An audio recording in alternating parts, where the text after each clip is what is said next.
Okay, so this is Kat's poem that she reads in front of class, right? I hate the way you talk to me and the way you cut your hair. I hate the way you drive my car. I hate it when you stare.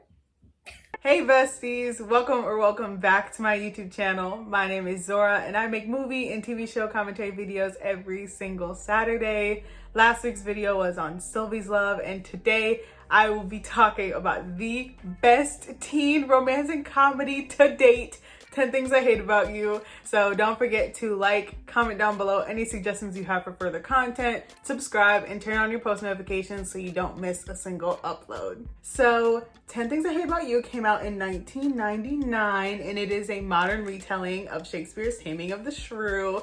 And I've noticed recently that like some of the best romantic comedies, especially from this era, from like the 90s going into the 2000s, they're all like retellings or they draw inspiration from quote unquote classics. So this movie with Taming of the Shrew, Clueless with Emma, and even later down the line, Easy A, which is like inspired by the Scarlet Letter. 10 Things I Hate About You was the best to do it, is still the best to do it. No other movie has what 10 Things I Hate About You has. This movie is star-studded. It has Heath Ledger, Julia Stiles, Joseph Gordon-Levitt, and of course Gabrielle Union, because if there was a teen movie coming out during this time, Gabrielle Union was gonna be in it. She was in Bring It On, this movie, and she was in Love and Basketball too. Like, Gabrielle Union was booked and busy during this time. I don't remember exactly when I first saw this movie, but all I know is that I have been obsessed with it for years. Like, I've seen this movie so many times. I could quote it. Like when I was rewatching it for this video, I was just like quoting it the entire time. And it's honestly bad because if I really like a movie or a TV show, I'll rewatch it all the time until I can't watch it anymore. And it's been years and I still love rewatching 10 Things I Hate About You. So let's get into the plot. So the movie starts with Cameron, who is Joseph Gordon-Levitt's character. He's transferring into this school and he's like in the guidance counselor's office, and the guidance counselor is played by Allison Janney. Allison Janney?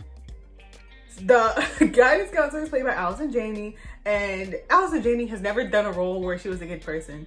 Like, okay, this guidance counselor is on the like the closer to like the true neutral end of the spectrum, but still a menace to society regardless. Cameron is so adorable. Like, Joseph Gordon-Levitt in this movie, he's so cute. But like, my main crush in this movie is Patrick, Heath Ledger's character. But you know, Joseph Gordon-Levitt is a good number two. Speaking of Patrick, we also meet him in this scene because he's bumping into Cameron as he's leaving the guidance counselor's office. And this is like our first introduction of him being like the bad boy. I will say this right now, and I'll probably say it throughout this whole entire video, y'all will not silence me. Heath Ledger was so fine in this movie. Like, oh my gosh, I love him in this role so much. So as most teen movies do from this time, there's like this whole sequence where Cameron's being introduced to like the cliques of the school, and he's introduced to them by Michael. Michael's kind of just like a minor character. He's just he's funny though. Was he the guy who was in the Santa Claus? That wasn't him, was it? Editing Zora will let me know.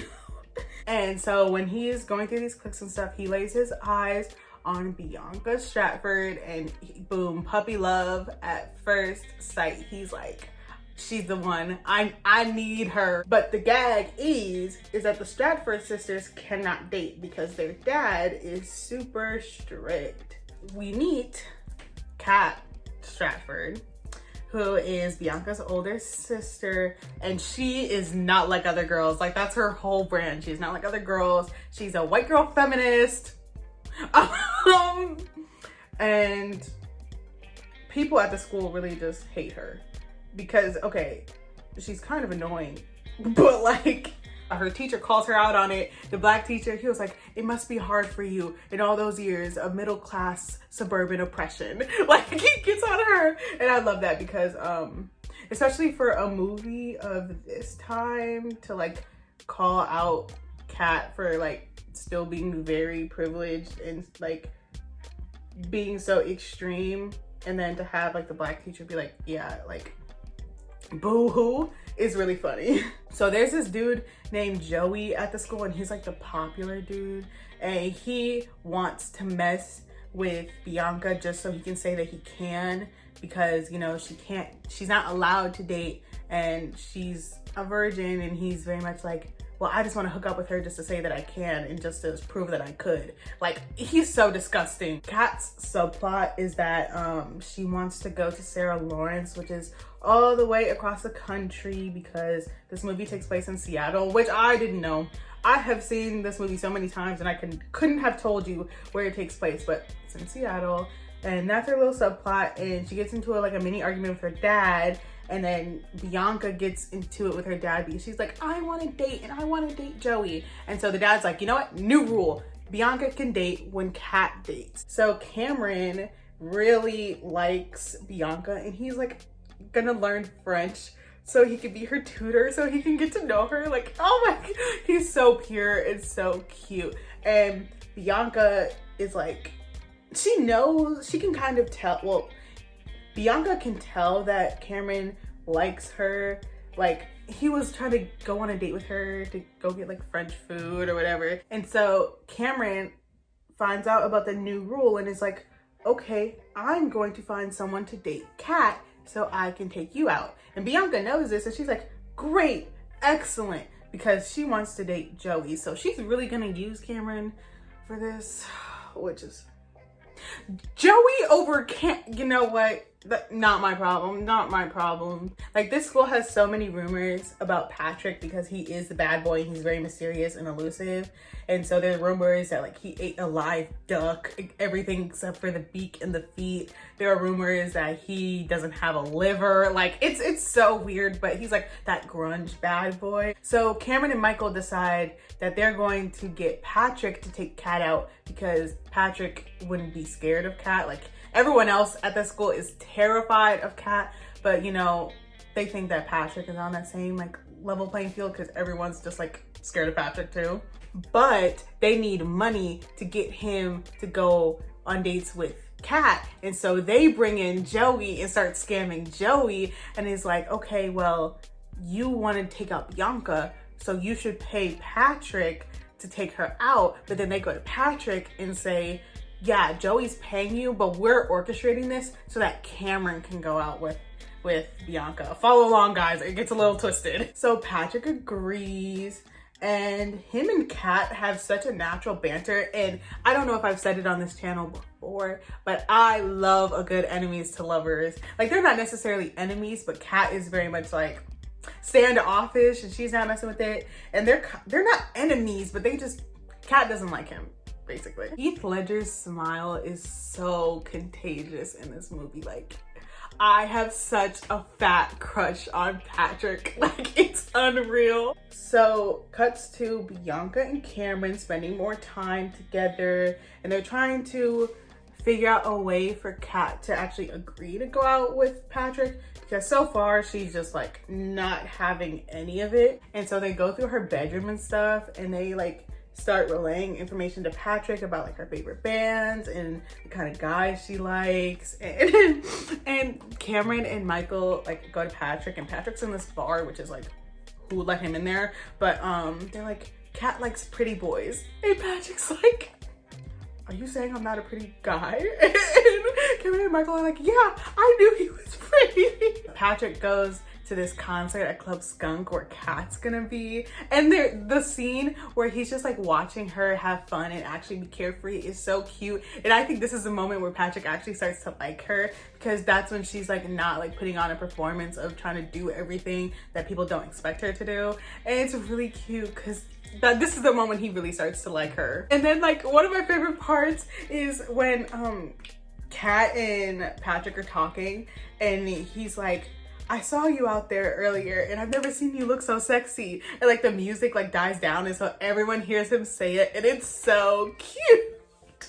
And by the end of this scene, Kat agrees to go out on a date with Patrick. And I think this is when Kat starts to like him too. Period. The date that they're gonna go on is they're going to go to Bogey Lowenstein's party, and Kat really just agrees to go so that Bianca can go. Once they get to the party, the way that Bianca treats Kat and then the way that Joey like talks to Kat, it really like puts her like in a really bad mood, and so she decides to get blitzed drunk at this party. You know, Cameron, he basically like orchestrated this whole entire thing so that Bianca could be free to date and could be free to like go out and stuff, but he finds out that Bianca was never really interested in him.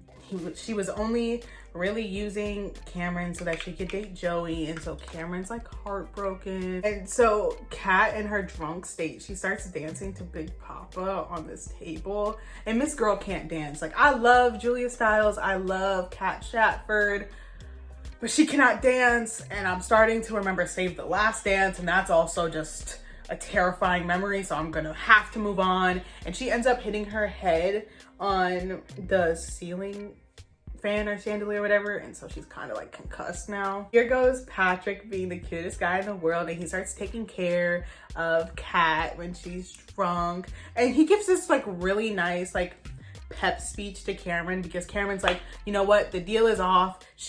Bianca was just using me. You don't have to take out Kat anymore. This was all for nothing. And then Patrick is like, don't let anyone make you feel like you don't deserve what you want. And it's just such a nice, like, okay, I know I've been gushing over Heath Ledger in this movie since I started, but like Heath Ledger was such a good male romantic lead in this movie. Like, I'm sorry, he's just so charming and so perfect. But now Bianca's trifling self, like, she starts to realize that Joey isn't really all that. And she's like, okay, I want to leave now, so I should ask Cameron to take me home. Whatever. But he takes her home, and then after Patrick and Kat have their little moment on the swings and stuff, when he's taking care of her and they're like bonding a little bit, though she's drunk, but he does end up taking her home as well.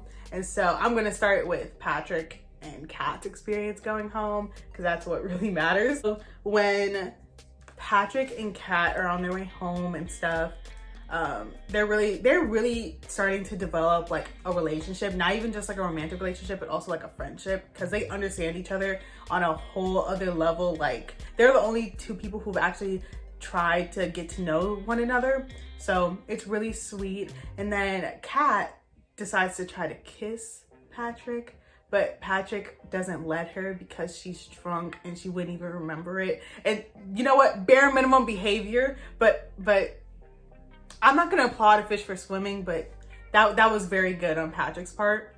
But Kat's a little butthurt because he didn't kiss her. I understand why she's butthurt, but she's drunk, so like he made a good decision by not trying to kiss her.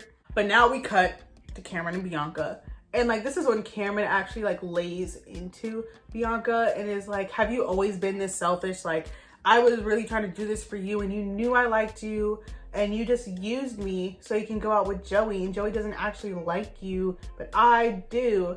And like, Cameron is very much like giving nice guy tease, but Bianca was using him, but it's also like Bianca doesn't really owe him a relationship. It's just weird. But then Bianca comes to her senses and she kisses Cameron, and Cameron's like, I'm back in the game. So Kat is still mad about the fact that Patrick didn't kiss her, and so Patrick decides that, you know what, to apologize, I'm gonna create one of the best moments in cinematic history.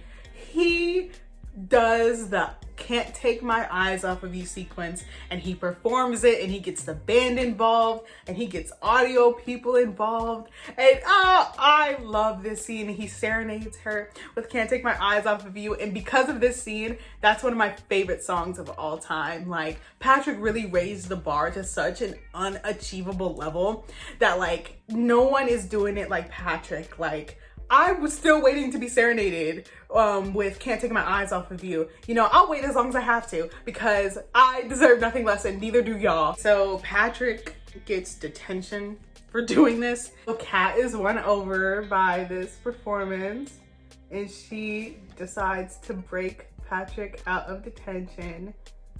In her smart, intelligent mind, she decides to flash the teacher.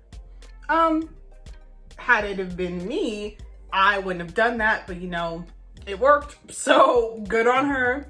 And they go out on a date, and they're like on like the paddle boats. And then it cuts to another incredible moment in cinematic history, the paintball date, where they like actually have their first kiss. And I'm so glad this is the first kiss we got from them. Like, it means so much more. And they just understand each other on a whole other level. And so like their conversations, like you can tell that like it's not just like them being attracted to each other physically, but it's like they actually are like each other's equal. So like Kat's really suspicious when Patrick is trying to get her to go to prom with him, and he's like very adamant about it, and she's like really questioning if he has ulterior motives, which is like, I don't know how she picked up on that, because like had it been me, I'm kind of oblivious, so I don't know if I would have caught on to it. But you know, Patrick really does kind of maneuver his way around this, and like it's like, because we as the audience members know that he does have ulterior motives, because he still is being paid to date her, but he does actually like her, but you know, he is still being paid. And so he really does maneuver his way out of there. And it's a little concerning, but I'm going to let it slide because I love this movie and I refuse to see any faults in it. So Kat and Bianca actually have a heart-to-heart, and Kat explains that the reason why she's so against Bianca dating Joey is because Joey and Kat actually dated when they were freshmen, I think it was, and they had sex together, and she didn't want to have sex with him ever again because she wasn't ready. And so Joey dumped her, and that's when she really started to hate Joey. And Bianca is really upset because she's like, why didn't you tell me? Like, had you have told me, I would have been able to make my own decisions. And like, I get why Bianca is upset, because she really has been very sheltered because of just the way her dad treats her, and then also the way Kat treats her. But it's also like, she didn't take any time to at least like attempt to understand Kat and how like that situation must have affected her. But like, whatever. Bianca isn't really my favorite character. I guess you could say she's my least favorite character. No, she's not, because Joey's my least favorite character. I don't know why I'm trying to act like he's not. So now we're at the prom scene, and Patrick gets Kat's favorite band to perform there. And you know, she's like, I'm sorry for questioning your motives and stuff, and like, she shouldn't have apologized because she was right, but she doesn't know it, but she'll find out in a couple minutes. So basically, Chastity blows the whole roof off this operation and is like, the only reason Joey wanted to date you, Bianca, was because he wanted to hook up with you. And so then Bianca, off screen, confronts Joey, and then Joey ends up confronting Patrick and is like, I didn't pay you all this money to take out Kat, so Bianca wouldn't like hook up with me or stuff like that. And so Kat finds out that he did have ulterior motives, and that they were actually kind of like fake dating, which is another one of my favorite tropes. I'm sorry, this is really toxic. So then Kat is rightfully upset that Patrick had played her this entire time, and she like storms out. But Joey punches Cameron, and then here comes Bianca. This is the moment where I actually started to like Bianca. Bianca comes in and punches Joey for the way he just did Cameron. She punches Joey because of how he did Kat, and then she kicks him in the balls because of what he did to her. And that's when I knew that Bianca isn't so bad after all. Took the whole movie, but you know, I'll take it. And so back to Kat's little side plot. Her dad eventually lets her go to Sarah Lawrence, and it's a nice little sequence. But we must get back to another iconic moment in cinematic history. You guys all know where I'm going. The poem reading scene. And I will never forget when someone pointed this out on Twitter, and they were like, it must have been so awkward had this been like a real situation to have like Kat read the poem out loud and be like crying, and everyone else in the classroom is just looking around. Like, I can't stop thinking about it, but it's still just like an iconic scene. Okay, so this is Kat's poem that she reads in front of class, right? I hate the way you talk to me and the way you cut your hair. I hate the way you drive my car. I hate it when you stare. I hate your big, dumb combat boots and the way you read my mind. I hate you so much it makes me sick. It even makes me rhyme. I hate the way you're always right. I hate it when you lie. I hate it when you make me laugh. Even worse, when you make me cry. I hate when you're not around and the fact that you didn't call. But mostly I hate the way I don't hate you. Not even close. Not even a little bit. Not even at all. And she's like crying, and it cuts to Patrick, and he's like on the brink of tears, and Kat runs out of the classroom. It's so dramatic. So like, okay, I'm on the brink of tears because I love this movie so much. But the movie ends with Patrick buying Kat a guitar with the money that Joey had given him, and he explains that like, yeah, I was paid to take out this great girl, but I screwed up because I fell for her. I can't. I'm in so much pain. And so Kat's like, you know, you can't just buy me a guitar every time you mess up.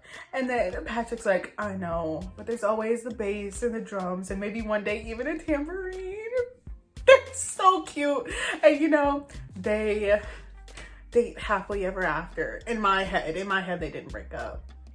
In the future, you know what, we never got a sequel, and I'm fine with that, with leaving it here, because what do you need to do to elaborate on perfection? Like, there's nothing you can do to improve upon perfection. So that is 10 things I hate about you. So now let's move into my general thoughts. So when watching the movie this time, I really realized that I like the way this movie was shot. Like, there are just some scenes that are just like really, really nice. Like the one shot where Patrick had like drilled a hole in Cameron's book, and it's like Cameron's looking through the hole of the book, and it like moves out. I really liked the way that looked. And also I liked the way the scene was shot when Patrick is walking into Club Skunk and he's like making his way around. Like, I really like that. This movie is perfect. The aesthetic, gorgeous. The soundtrack, iconic. The moments, you count how many times I said that this was a cultural reset or like one of the best moments in cinematic history. Like, this movie was just so incredible. It cannot be topped. The casting cannot be topped. There's nothing wrong with this movie except for the, like, you know, mildly offensive 90s, early 2000s joke. But you know, every single 90s and 2000s movie has these jokes, but we will have to move. And of course, there are no black people besides Chastity, but we will just have to move. This movie gave me unrealistic expectations for guys. Like, I'm still waiting for my Patrick Verona to come and serenade me with Can't Take My Eyes Off of You. I might be waiting for a while. This movie really just shaped who I am as a person, and like the aesthetics I like, especially in terms of like this style of romantic comedy. Like, I really like ones from this era, and I just love it so much. Like, this is my favorite movie of all time, like without any doubt, and I'll rewatch it all the time. And like, I just love it so much. It holds such a special place in my heart, and I just can't get enough of it. So that is my video on 10 things I hate about you. Don't forget to comment down below any suggestions you have for future videos, and also let me know your thoughts on the movie. Don't forget to like, subscribe, and turn on your post notifications so you don't miss a single upload, and I'll see you in the next one.